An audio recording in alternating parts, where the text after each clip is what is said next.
Welcome to the Prop Market. I'm your host, the Prop King, and today I'm going to show you how to bet on the NBA.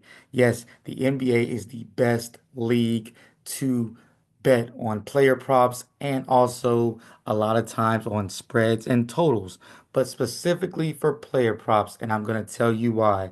The NBA has 82 games, 30 teams, and over 100 playoff games to bet on, and it's a player-driven league. The players drive this league. So you can tell just by thinking about the NBA. Look at the contracts the NBA gives out. Individual players are the leaders of these teams.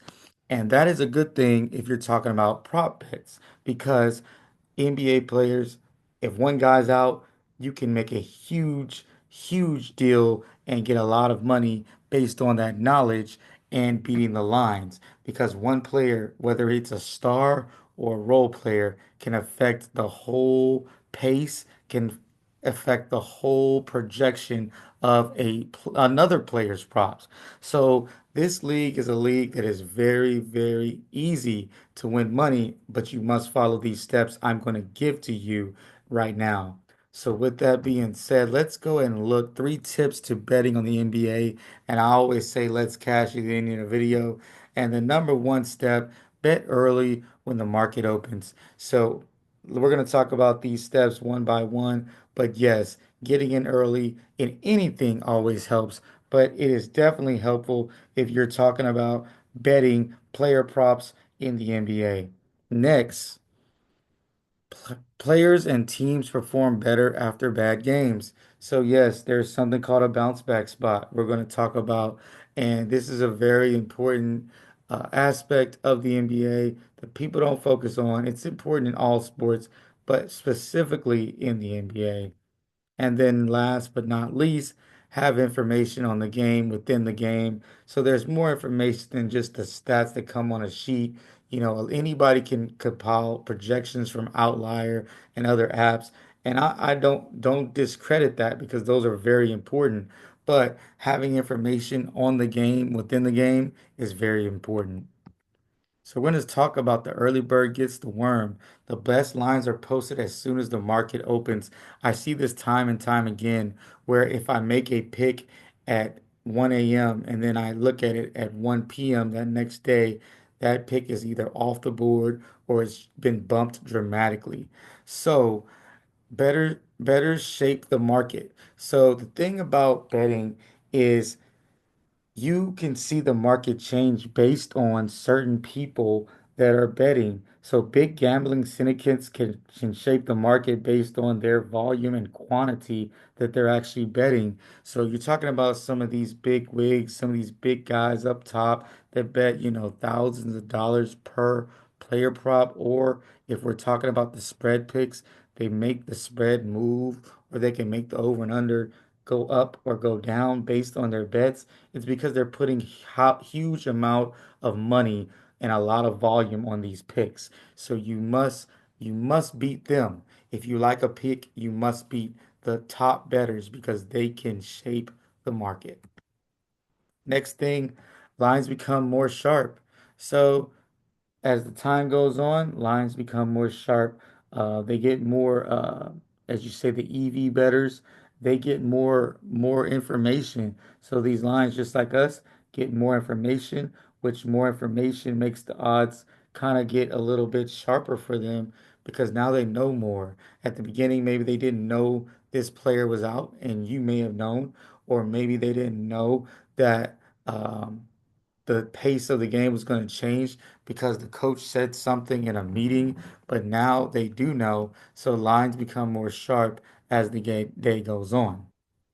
And last one, lines also get removed. So I've bet player props and then I looked at them and they are completely gone. Once maybe the DFS sites, I'm talking about Prize Picks, Underdog, Flip, Dabble, all these places. Once they figure out, man, everybody's betting on this bet, they're going to try to maybe remove this line or substantially bump it or change it. And that is because they don't want to lose money. They realize that maybe we've made a mistake and people have found a discrepancy in what we have. So they totally remove the line. So if you didn't get in early, the early bird gets the worm, then you may not get these picks at all. Now, buy low, win a lot, bounce back spots. So usually NBA basketball players, they have a lot of motivation, whether it comes from the fans or it comes from the coaches, but someone is pushing them. A lot of times, coming off bad losses, I like to pick these teams to cover the spread, even if they're not particular winners. I like to watch them bounce back because the motivation of to play better is very strong amongst players and amongst coaches. They do respect the game a lot more than people think, and I love to get teams and players off bad games.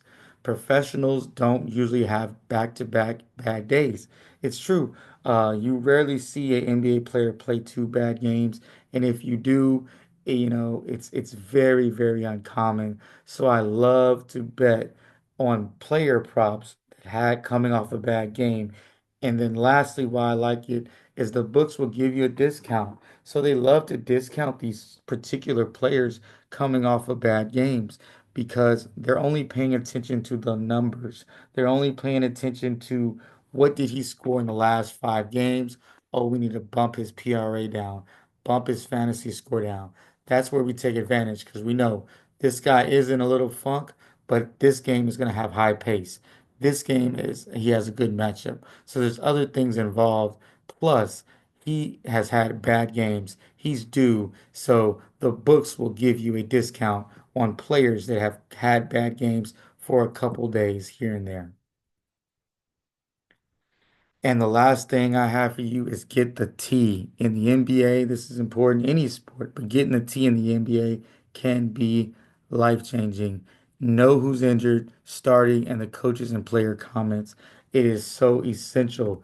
If you're talking about get information on injuries, if you know a star player is out or even a role player is out, this can change everything for you. OddsJam is a good place to go. RotoWire as well. A star impacts a lot of the game. Remember, I said this in the beginning of the show. Only 5 players can play at one time. So if you know maybe the starting center is out, well, now you know you can bet on the backup center. Also, the starting center from the other team should have an advantage because he's going against a second string player. So that is very important. If you know, let's for instance say Anthony Edwards is out from Minnesota, well, now you can easily bet on a guy like Julius Randle or somebody else on his team. Or if LeBron is load managing this game, Luka Doncic would be the guy you would go with because you know his usage and his volume will be a lot higher. Because the NBA, it doesn't have a lot of players, and when anyone's out, it affects everything. So find out about lineup changes. So sometimes coming into games, certain guys don't start. Maybe they started last game. Maybe they don't start this game. Very important to know lineup changes because starters usually get more minutes. More minutes equals more stats. And if you're betting on player props, that is very important. Even if you're betting on team totals, it's very important. Knowing who's going to start kind of says what type of game they're trying to have. If you got 7 guys out on load management, then you know the starting lineup is a bunch of guys that you've never heard of. Well, then you might want to bet the under because these guys are not going to score at the same rate as the other guys will. And last thing, coaches and players' comments, etc. Hey, follow a team's social media website. A lot of times they'll give you the starters. They also give you coaches' comments, which I used in the last my last show where I picked Russell Westbrook as my best bet. I went under Russell Westbrook because Mike Malone allegedly got fired because he was giving Russell Westbrook too many minutes. So I automatically knew, well, Russell Westbrook's minutes are going to diminish. His playing time is going to go down because the guy that was playing him a lot. People disagreed. So that means the new guy coming in definitely is not going to play him. And it cashed so easily. And I'll continue to play Russell Westbrook under because I know the coach's comments. Also, listening to players' comments is very important. Sometimes you can tell the motivation factor starts to creep in. How much do they want to win this game? Is it something personal going on? Knowing the narrative of the game. Is it player coming back to play against his old team, like Luka Doncic back to the Mavs? Is that a motivational factor? These things are very important as well. Knowing the game within the game and getting all the tea that you can get can help you easily win NBA prop bets and spread and over under totals. If you enjoyed this video, I have a lot of more how to. I have another how to video that I'm going to put in the comments section. So go ahead and check that one out. That is a general how to. So if you're new to betting in any factor as far as DFS sites, you're going to want to check that out. I talk about a lot of different things, how to make your picks, where you get your picks from, your bankroll. So there's a lot of information in that. But like I always say, we got hit the subscribe button. It's free. Also, comment if it helps, if this show helps you. If you have any other questions, put it in the comment section. And then, of course, hit the like button. All these things are free to do. It'll help me grow. And I'm really trying to grow this channel. And it's been growing a lot of late. It's been on an uptick. I want to continue that. And if you enjoy more how to, please even put in the comment section, I want a how to do this, and I will let you know. I am giving you my information that I have, giving you some of these great secrets that have helped me be profitable. And like I always say, keep what you like, leave what you don't, and let's cash.